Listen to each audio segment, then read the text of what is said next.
አትክልተኛ መሲልዋ ነይሩ። መግደላዊት ማርያም ብዕለተ ሰንበት ገና ጸልማት ከሎ ናብ መቃብር ጎይታ ክትከይድ ተስአት። ብጸልማት ምውፃእ ብፍላይ ድማ ንጓል ኣንስተይቲ ዘፍርሕ እኳ እንተኾነ ነዛ ቅድስቲ እዚኣ ግን ካብ ሞት ክርስቶስ ንላዕሊ ዝዓቢ ጸልማት ክረኣያ ከኣለን። ብርሃን ሕይወታ ኣብ ውሽጢ መቃብር ስለ ዝሓደረ ካልእ ብርሃን መጺኡ መንገዲ ኸርእያ ኣይተጸበየትን። ንኹሉ ሰብ ዘብርህ መብራህቲ ክርስቶስ ኣብ መቃብር ካብ ዝቕበር 3 መዓልቲ ብምዃኑ ጥራሕ እምበር ናይ መዓልትን ለይትን ፍልሊ ኣይተፈልጠን ነይሩ። ብሓቂ እኳ 7 ጋንንቲ ኣብ ልዕሊኣ ዘውፀላ ሰብነት ኣየናይ ጸልማት ወይ ኣየናይ ጋኔን ከፍርሓ ይኽእል? ፍጹም ፍቕሪ ንፍርሒ የውፅኦ እዩ እሞ ንጸልማት ከይፈርሐት እዛ ሰበይቲ እዚኣ ክሳብ ዝወግሕ ክጽበ በለትን ናብ መቃብር ጎይታና ገስገሰት። ከምቲ ዝተጸበየቶ ግን ንጎይታና ኣብ መቃብር ኣይረኸበቶን። ኣብኡ የለን። ኣብ መቃብር ዘይምርካቡ ንዓኣ ይኹን ደቀ መዛሙርቱ ተስፋ ዘቑርፅ ሓዘን ዘስዕብ እምበር ክትስእየ ዝበሎም ንኽዝክሩ ምኽንያት ኣይኮኖም።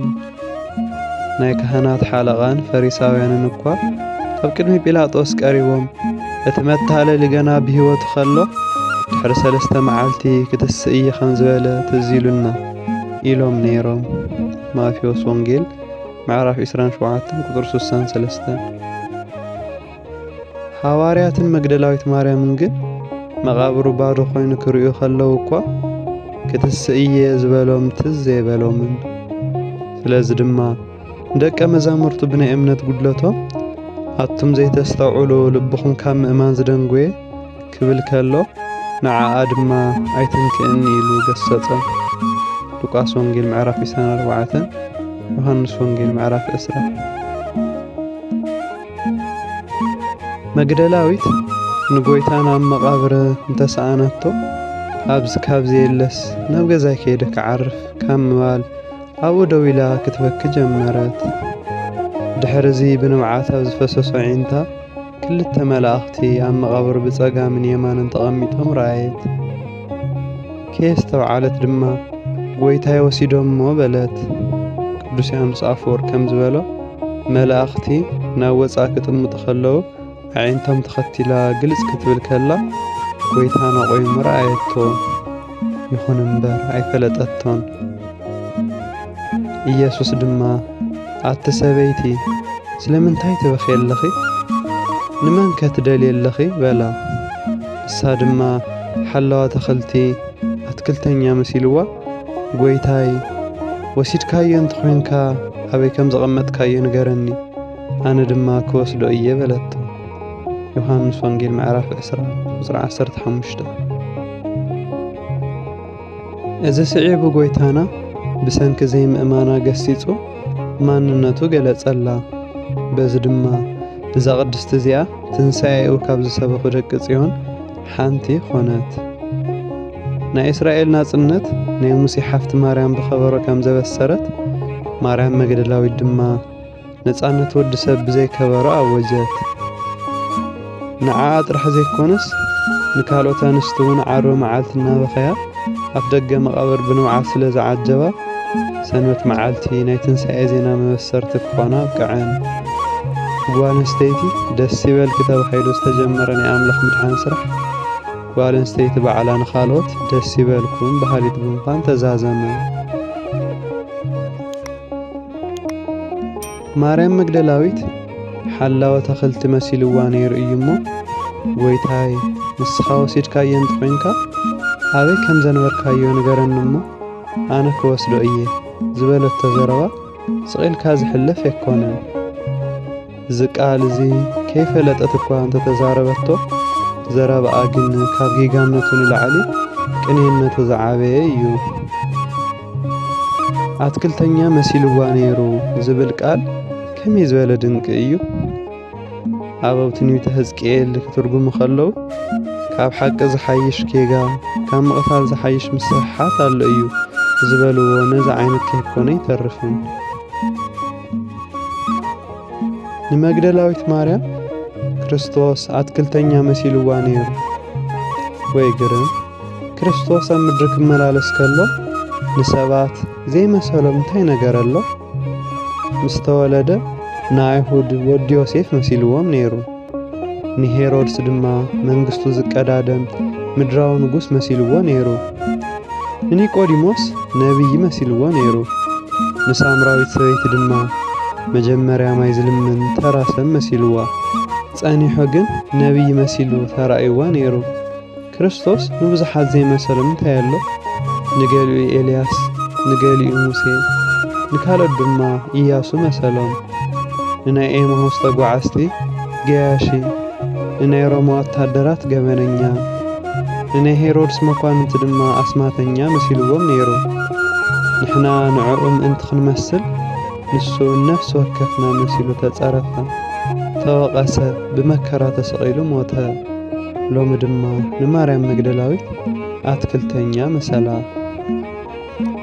ኦ ማርያም ብሓቂ ወገን ስልክዕኺ ዝረኣኽዮ ንሱ ኣትክልተኛ እዩ። ብሓቂ ኣትክልተኛ እንተዘይኮይኑ ኦ ኣዳም ኣበይ ኣለኻ እናበለ ኣብ ገነት ኣትክልቲ ስለምንታይ ተመላለሰ? ንስኺ ኣይተሳሓሓትክን። ወይኒ ተኸልኩ ኣይፈረየን፣ ንወይነይ ዘይገበርክሉ እንታይ ኣሎ? ኣብ መንጎይና ወይነይን ፍረዱ ኢሉ ዝጸውዐና ንሱ ዶ ኣይኮነን?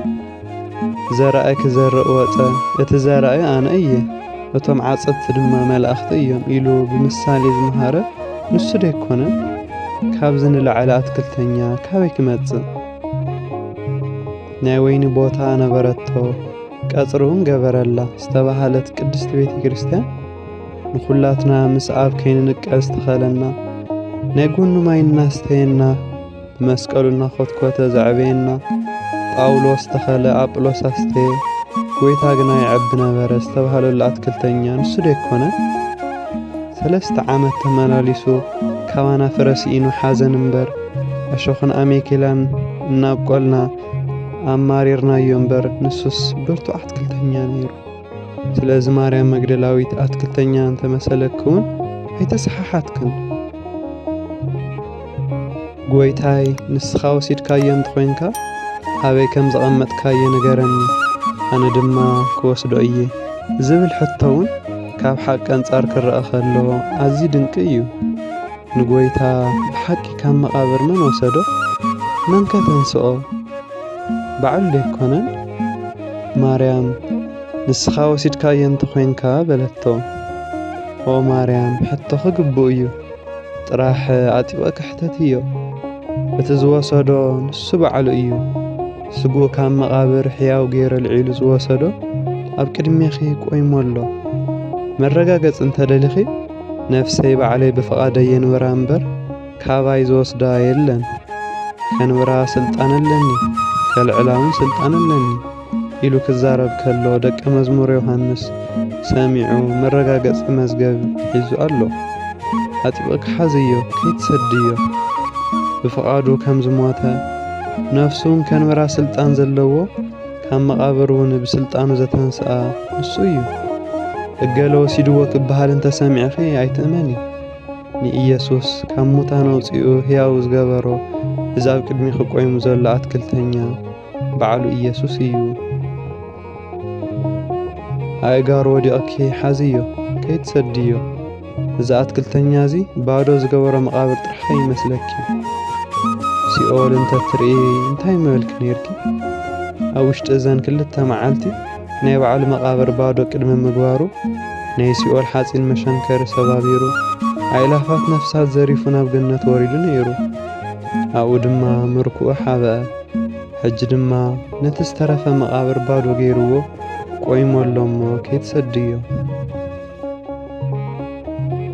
ማርያም መግደላዊት ንስኻ ወሲድካዮ እንተኾይንካ ኣበይ ከም ዘንበርካዮ ንገረኒ እሞ ኣነ ክወስዶ እየ ዝበልክዮ ዘረባ ከመይ ዝበለ ጸሎት እዩ?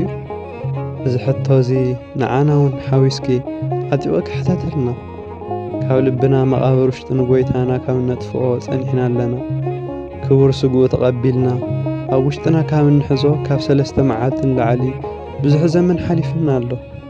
ነገር ግን ንሱ ከም ዝፈለየና እናተሰምዐና ባዶነት የጨንቐና ኣሎ ካብ ናይ ጲላጦስ ማህተም ንላዕሊ ናይ መስቀል ማሕተም ዝተሓተመሉ ሰብነትና ናይ ጎይታ ስጋ ተቐቢሉ እንተሓዘ እኳ ሕጂ ግን ባዶነት እናተሰምዐና ንሱን ካባና ከም ዝተፈለየ እናመሰለና እዩ ብሓለውቲ መቓብር ካህናት ምስ ምዕማቕ ንሳቶም ስለ ዝደቀሱ እዩ ጎይታ ካባና ተወሲዱ ባዶ ኮይኑ ዝተረፍና ምባል ንጲላጦስ እኳ ክእምን ዘይከኣለ ተራ ምኽንያት ስለ ዝኾነ ነቕርቡ ኣይንደፍርን ጥራሕ ባዶነት ምስ በዝሐና ኣዳመ የለኻ ዝበለ ኣትክልተኛ ጎይታ ካብ ሰምነትና ጫካ ውሽጢ ኣቲና ኦ ጎይታ ኣበይ ኣለኻ እናበልና ኢና እሞ በጃኻ ሕተትልና ንሱ ወሲድዎ እንተኾይኑ ንገረና ከም ዳዊት መንፈስካ ይትውሰደለይ እናበልና ጨኪንልና እንተኾይኑ ይንገረና